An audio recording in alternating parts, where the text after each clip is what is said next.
commercial breaks filmed round the clock in London, New York and Hong Kong as three men gambled on which way the dollar would turn. Sitting here every day, when things go badly, if you can't keep your cool at that time, you've got no chance, to be perfectly honest.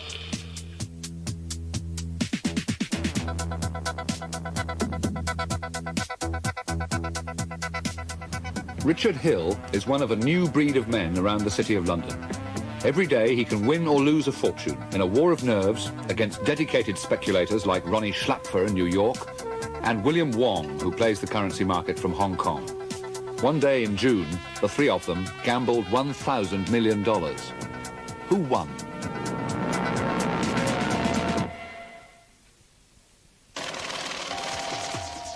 Every day, currency dealers exchange hundreds of billions of dollars into pounds, marks into yen, francs into lira.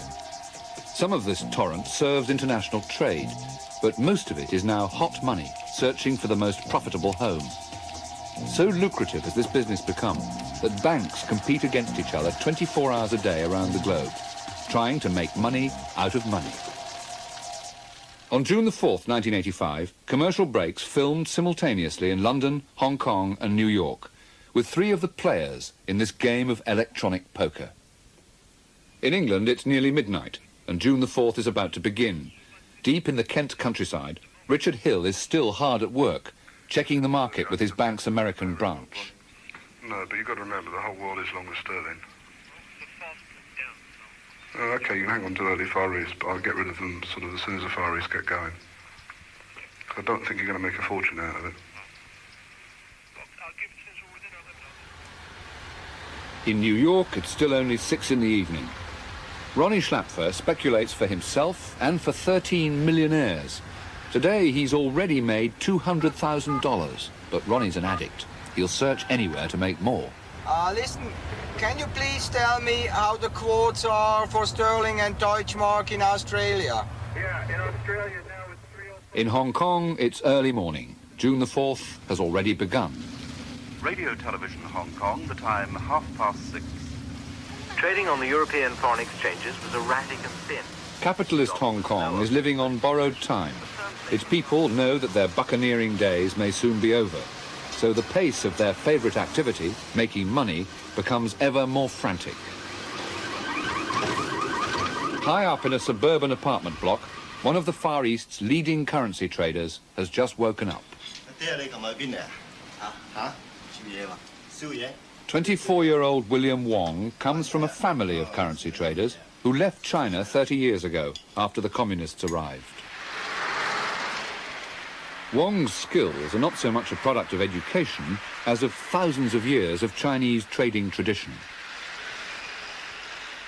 It's 7:45. Today there are no big news stories from Europe and America to help him decide which way the pound will go.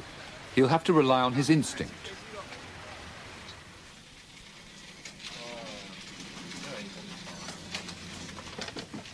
This morning, William's late. The pound is already rising. He must decide within minutes whether to jump on the bandwagon and buy some pounds in the hope that they'll go on going up. Morning. 128.9, pay 15 from Australia, I need the offer. Oh my God. Surrounded by electronic gadgetry, William is taking the pulse of a market which, at this time of day, stretches from Singapore to Tokyo. William works for the American Chemical Bank, one of the largest banks in the world. Chemical is expanding fast in the currency market. Its dealers take huge risks, but they're well rewarded. William's salary starts at £25,000, but with his colleagues on the currency dealing desk, he shares 3% of their profits. It's a hefty commission, which can double his salary if he gets it right. If he gets it wrong, William Wong faces the sack. William's in charge of trading the pound against the dollar. It's just 8:05. The pound is still rising, and William's being forced to make a decision. Omega. He buys his first £3 million with Chemicals dollars, gambling that the pound will go on up. Now that he's made his decision, he'd like to buy more. Charge of cable for Australia, 30-40. This 24-year-old can gamble £20 million of his bank's money without asking anyone. I think the sterling will go higher. And, well, I think the market still looking level to buy sterling. So I'm looking to buy sterling too. So that's why I'm paying 30 in the brokers and to see what's going on. If nobody want to hit me, then I will go out to buy some more. Within minutes, he's back in the market, quoting a higher price, trying to help the pound up as he steadily buys more. 40-50. Sorry? Okay.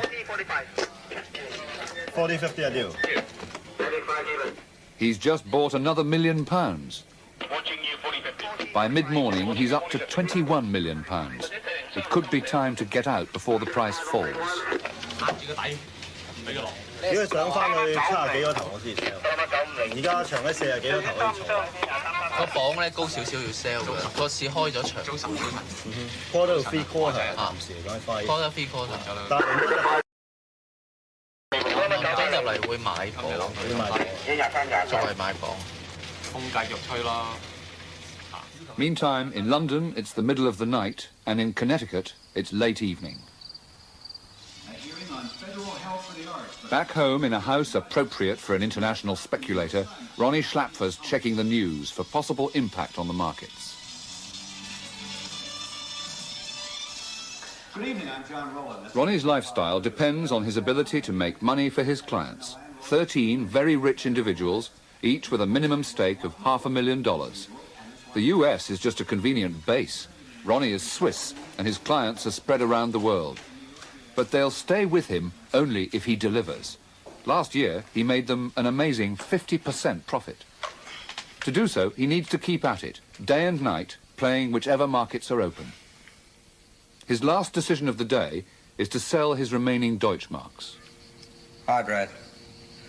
I think we should go square, and why don't you sell 26 million marks, and then we have a look tomorrow.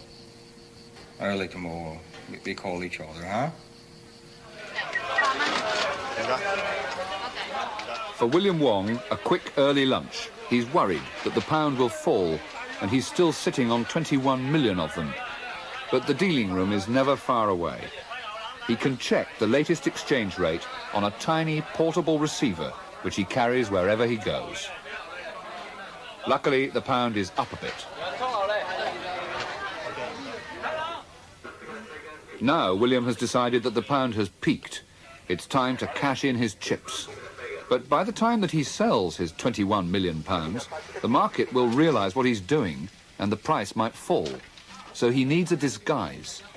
He enlists the help of the dealers of the other currencies. If they each sell 5 million pounds at the same time, the other banks won't realize what's happening and William can take his profit. But they'll have to be quick. They're just waiting for his command.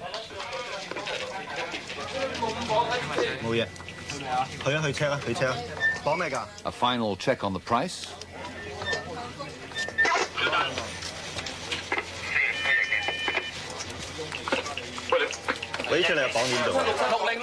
With a casual wave of 5 fingers, the first 5 million goes. The price hasn't moved yet.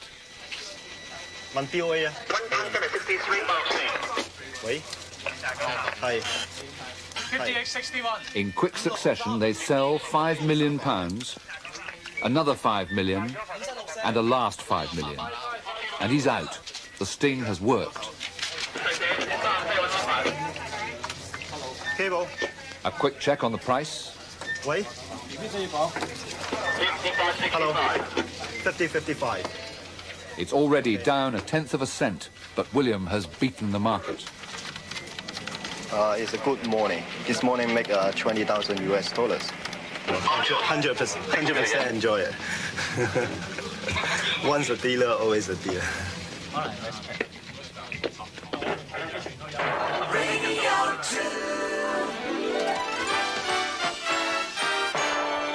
5 o'clock news time. This is Nick Page. A bomb has been found on the steps of the Syrian embassy in London. A 4th man has been accused of belonging to a spy ring in the United States. Currency trading is an addictive business. His wife still fast asleep. Richard Hill is already getting his first fix of the day. with a call to his bank's Hong Kong office to see what's happening. And to give a special warning of what he intends to do to the pound, for their ears only.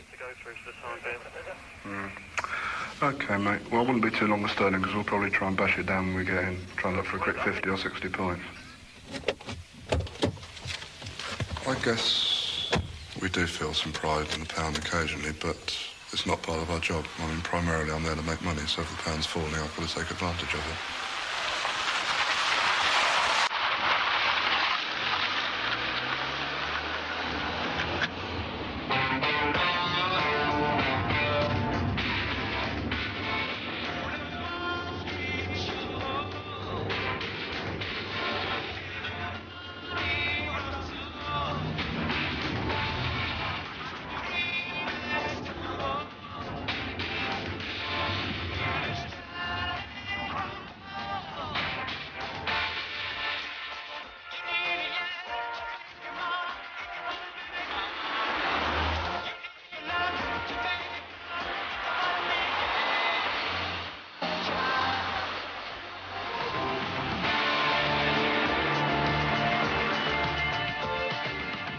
It's 6:30, a time when no traditional city gent would be seen dead arriving at work.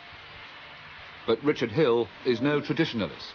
More of a financial athlete than an economics scholar, he started right at the bottom in Barclays Bank. But at the age of 31, he already earns more than most of their high street managers.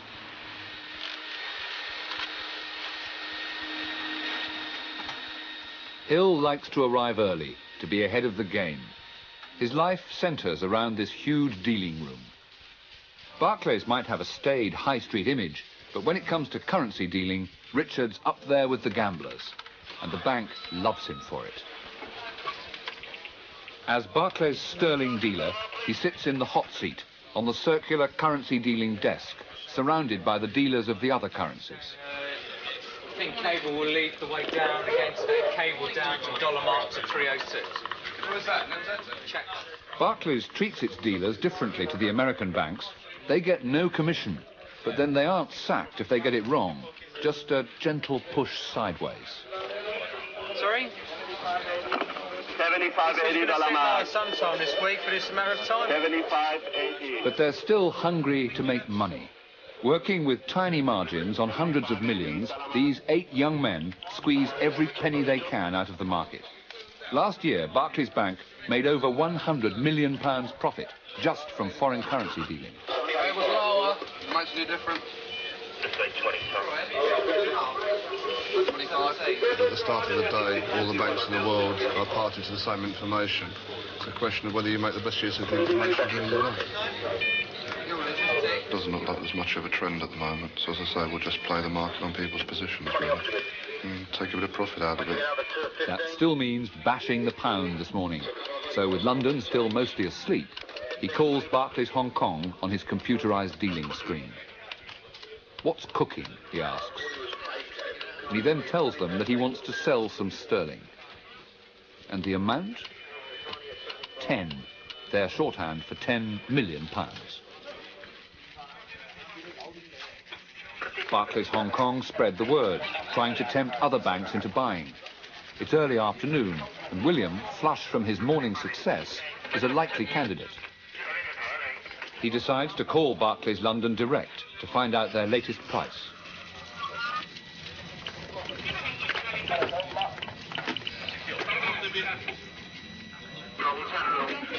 Cable, chemical, Hong Kong, 49.54. In London, Richard quotes a competitive price to tempt William into buying. And William falls for it, buying £5 million. Lose 5. 5 million of Barclays pounds have just travelled to chemical Hong Kong. As Richard sells more, the price falls. And within 10 minutes, it's down ½ a cent.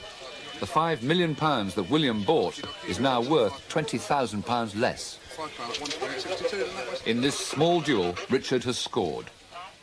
William is gracious in recognising a competitor's skill. Well, it's good dealers. This dealer is quite good. Why do you say that? Well, sometimes you can see it scream, he can lead the market. It's 8 o'clock in the morning in London and the world is quiet. No coups, no assassinations, no new crises to rock the currency markets. Now Richard's boss, Chris Pavlou, has arrived. I fancy a bacon sandwich, don't you? You want one? You bacon sandwich? I have a decent cup of coffee. Eh? I have a decent cup of coffee. Are you going to organise it then? Chris Pavlou used to be one of the world's biggest sterling dealers, but now, pushing 40, he knows he's too old for the game that he loves. There's nobody on that desk. It's over 35.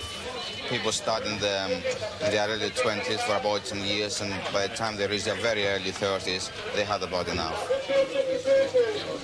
As you can see now, the market is having a small breather, but the dealers cannot afford to lose their concentration for 1 minute. They started at 7 o'clock this morning. They're going to be here at 5 o'clock. And the market, whether it's quiet or busy, they've got to keep their adrenaline going. They've got to make sure the concentration is there, just in case the market decides to erupt.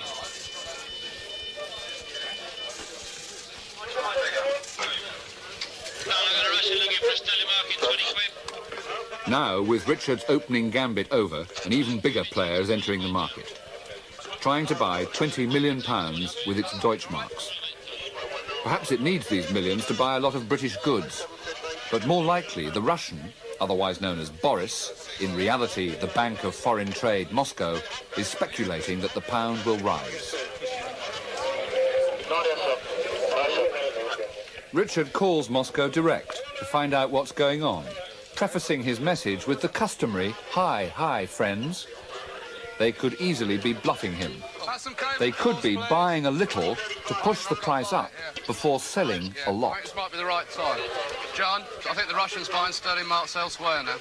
But Richard guesses that they must be buying from other banks too, in a big operation, as the pound begins to rise. Max, you hear that? Richard thinks Boris is buying sterling marks elsewhere. So he decides to risk jumping on their bandwagon, using the other traders to ring out and get prices so they can hit the market with tens of millions as quickly as possible. 50-55. You've got to go and buy a bit of sterling. Looks like everybody in the market might be a bit short of sterling. It doesn't want to go down. 58-63. Take 5. His first £5 million, and with each wave, he buys another £5 million. Quickly, it's going to go up in a second. A grimace as the price rises. 57-64. Take 5. 57-64. Take 5. What positions am I running for people? 58-63. Take 5. 58-65. Take 5. That'll do. That'll do. He's bought £35 million.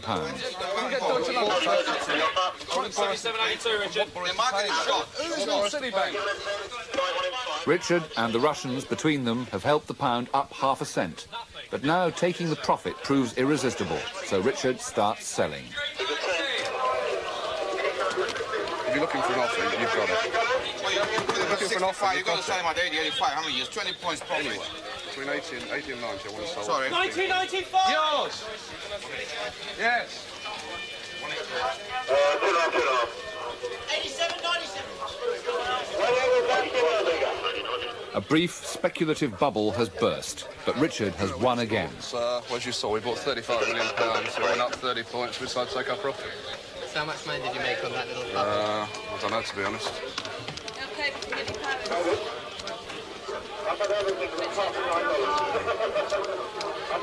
£75,000, something. How much? About £75,000. And that took you about half a minute. The price just Took about 3 minutes. 80-85. He's the best in the world because he has learned his trade the hard way. He started getting the sandwiches when he was in his early 20s, and he was kicked about by the other dealers, and he has no ego whatsoever. If he's wrong, he knows he's wrong, he will cut out. And he will say, I had enough, I'm not going to beat the market. And he's there to work for Barclays Bank, not for his ego. And that's why he's so good.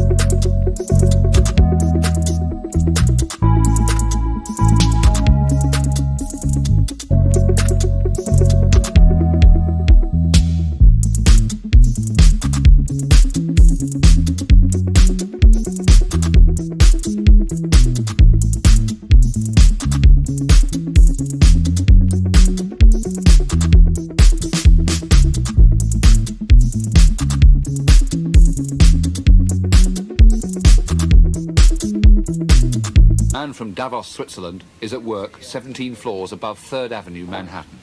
Unlike Richard and William, Ronnie's dealing room is his own, and his business is 100% pure speculation. Sure. How do you guys see the dollar? He works with a partner, ex-Harvard man, Brad Westerfield. With their 2 young assistants, they spend most of the day sitting and waiting for the right moment to plunge in and buy. Can you talk to Mike? The thing is, if it breaks this level, I'm going to wind up hitting like a 309. Don't pay higher than I do. Don't pay higher than I do, okay? This morning they think Deutschmarks look good, so they're buying already. We used to be more aggressive, but the market changed completely.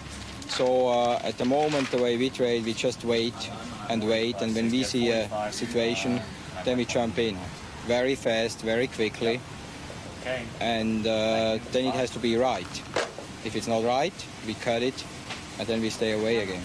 At 45? Oh, that's fine. Yes. Okay, thank you. Bye. Yeah, I get 45. 23 and a half, okay? By currency dealer standards, Ronnie works long term. He might even keep his marks until tomorrow. In London, some important financial news is due in under half an hour. The latest money supply figures will almost certainly have an effect on the pound, but nobody knows which way. Richard is gambling that they'll send sterling up, so he's bought 20 million. But now sterling is falling as other dealers place their bets. Yeah. It's just hovering just below my level at the moment, Do you want to cut out of it? I think I might cut it down a bit before the money supply figures, yeah.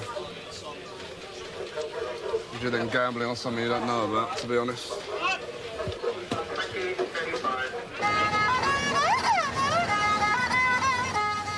In Hong Kong, William is out celebrating another good day. He only broke even in the afternoon, but he managed to hang on to his morning's profit. After buying and selling £120 million, he ended the day £20,000 up. But once a dealer, always a dealer. William likes to keep in touch, day and night. 60. Those money supply figures are due out any moment. 50 again now. 50 again. In London, as the price wobbles, tension is mounting. OK. You turn these figures around in about 2 seconds. Above 0.5% and the pound should rise. Below, and he'll be in trouble. What? Upper half money supply? Oh, it's the top right. It's bad news. He wants to sell, but this time he doesn't succeed in beating the fall.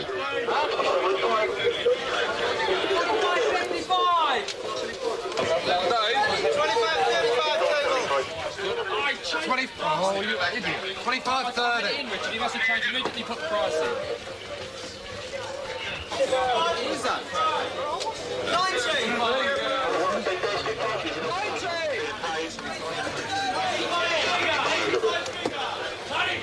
70-75, cable! Oh, it's even lower. Position will be taken up by half a customer. What? 75, 80. 75. 60-70. In New York, it's now nearly noon, and they're already jumping into the market again. But not because they want to. Hi, this is CMI. Can I have a dollar mark, please? While Richard can hang on, they're being forced to quit as their marks fall. 95. Yeah, at 93. Those other people that I told you about. And those are the ones This bank is playing around, he says.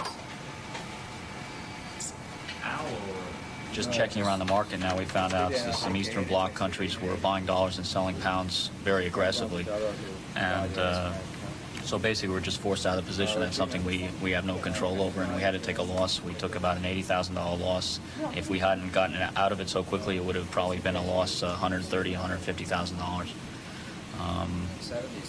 And it's just one of those things you have no control over, and we just try to take our losses quite quickly. With the kind of trading we've done this morning, it's ready to be at lunch. The market been very interesting. It's just erratic, up and down and choppy. Ronnie and Brad's loss for the day so far totals $70,000. Now they're out at lunch, wooing a prospective client. An inevitable question soon comes up. One of the very touchy areas that the Middle Eastern is usually asked is the fee structure. Could you sort of elaborate on that a little more? Yeah, of course, there is a fixed management fee. And then we have an incentive fee, performance fee, yes. Which we charge once a year. Now that cuts in when you reach a certain figure, I suppose. Right. That's on a graduated scale, which basically amounts to the levels around 20-25% of the profits. So the fees are, of course, a little bit high, but... Sure, but the growth is so dynamic, I think the fees are sort of That's overshadowed by... Don't forget we work 24 hours. Right. Good night, Neil. In the 10 exhausting hours that Richard's been at work, the pound has moved up and down 2 cents. He's made just under £100,000 for the bank, buying and selling 750 million of them. How does he feel about handling such huge sums? I don't know, really. To be honest, I never really thought about it, because you do it every day. It just comes naturally. But surely his antics affect the pound. Long term, we can't have that much influence on the market. I mean, it depends so much on commercial demand. Day to day, we can probably move the rate our favour, but as I say, nothing dramatic long term.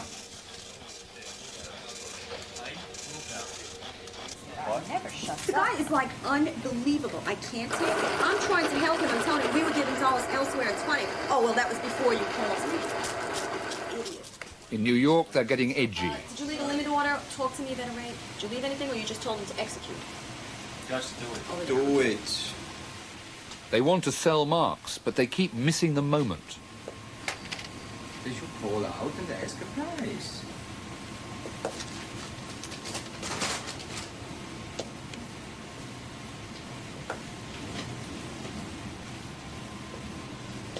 $30 bid and given. Okay, we pay 30. All right, raise my bid to 30. I'll pay 30. But this late afternoon trading is just it's getting to be a casino. So whoever buys the next, buys or sells 100 million, it just moves at one big figure, and and it means nothing, you know. I mean, as far as the next 24 hours. Just makes everybody run, they get in, they get out. Always at the bottom of the top, and... It's unbelievable. Okay, I'll leave it.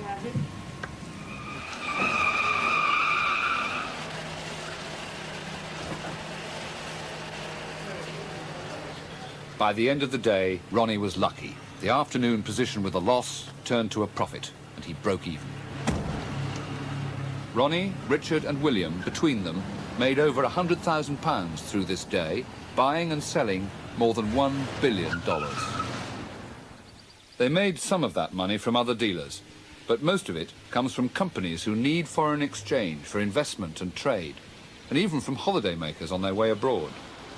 The banks provide all of them with a good, busy marketplace, but by dealing so much with each other, they add to the speculative froth of what has become a very wild business. It's the price the world pays for a free market in money.